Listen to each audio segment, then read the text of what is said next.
Now, are there any other reasons why this analysis should not hold true for a distant galaxy and the Earth, and why the special theory of relativity would not apply in analyzing that in the case of a distant galaxy and the Earth?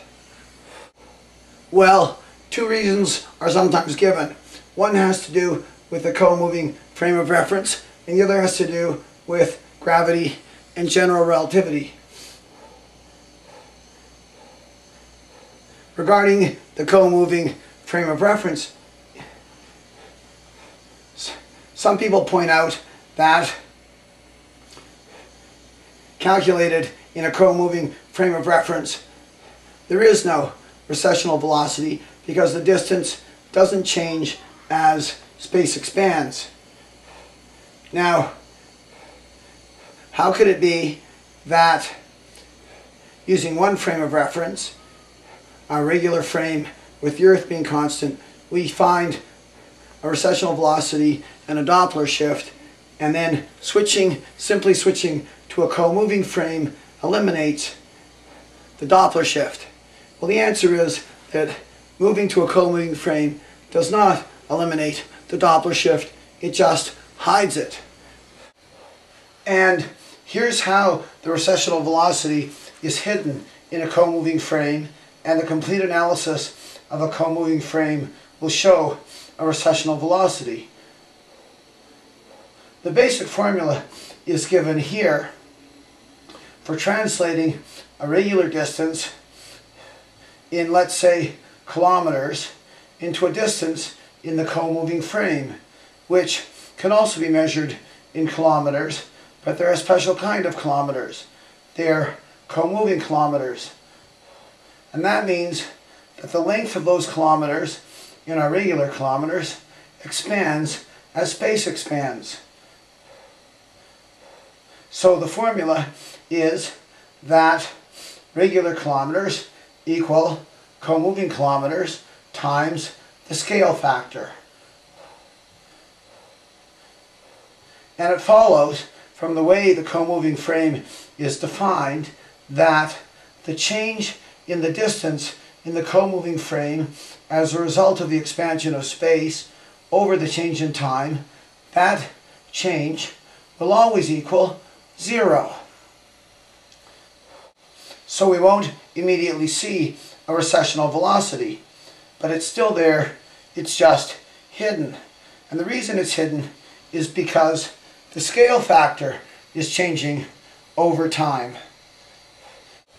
So I'm not going to do the math, but if one takes that into account, then what one finds is that at each point in time there is a recessional velocity because of the change in the instantaneous change in the scale factor.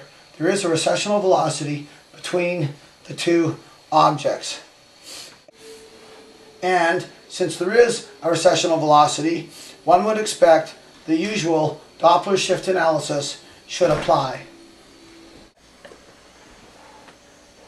The second reason that's sometimes given for why there may not be a Doppler shift component in the redshift that's observed is that the expansion of space is modeled by our equations of general relativity, and the equations of special relativity don't apply when using those of general relativity and taking gravity into account.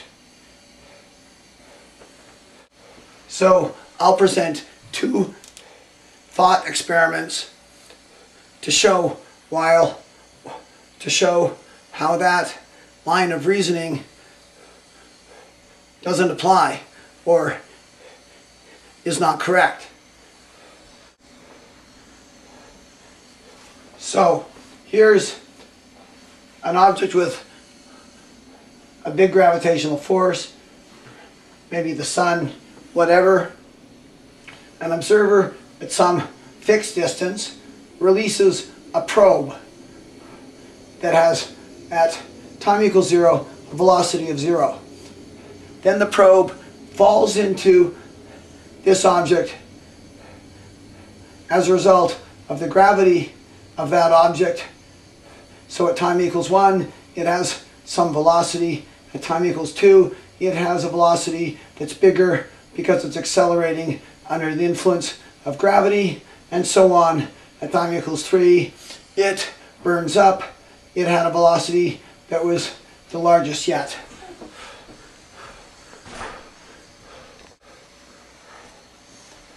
And each point in time, the probe is sending back radio transmissions to the observer as it falls in.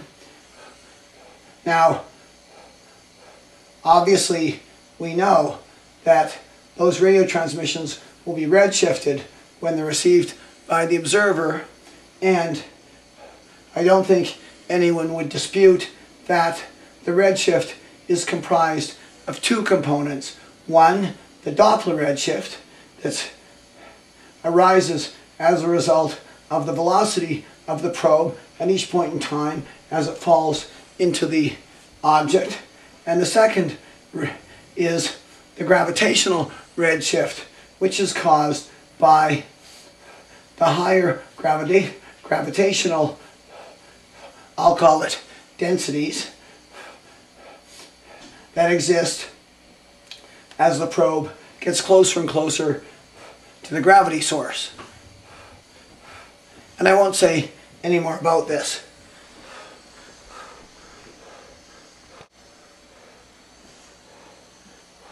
And here's the second thought experiment, which I hope will be helpful. Up here we have the Earth, and this time the probe is attached to the Earth by a very long tether. Over here we have the distant galaxy. It also has some kind of a probe that's emitting light or radio waves attached to it by a long tether.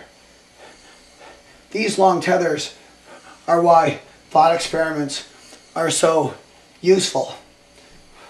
Now,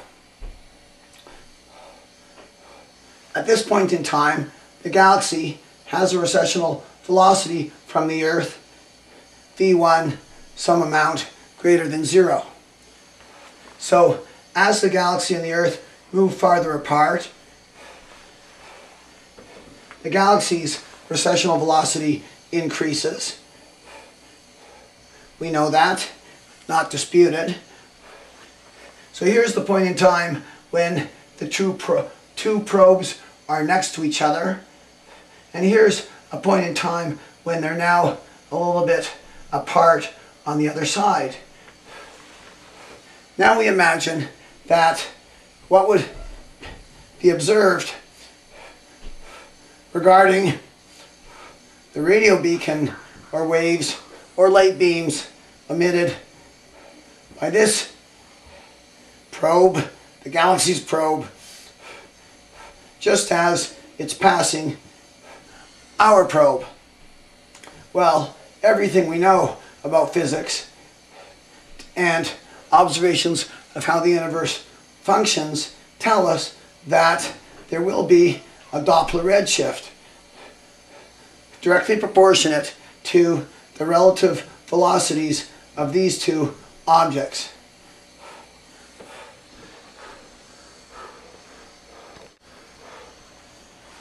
The fact that this recessional velocity, v3, was caused because the objects are tethered to two objects that are moving apart because of the expansion of space makes absolutely no difference to the fact that there is a local recessional velocity and an observed Doppler redshift. So, to recap, there's really no compelling reason why we should treat the recessional velocity between the Earth and the distant galaxy any differently when it comes to the recessional velocity analysis than any other object in space. Mathematically, the two the two relative recessional rates are exactly the same. They can be transformed into the frame of reference where the Earth is still in exactly the same manner. And the Doppler redshift can be calculated in exactly the same manner.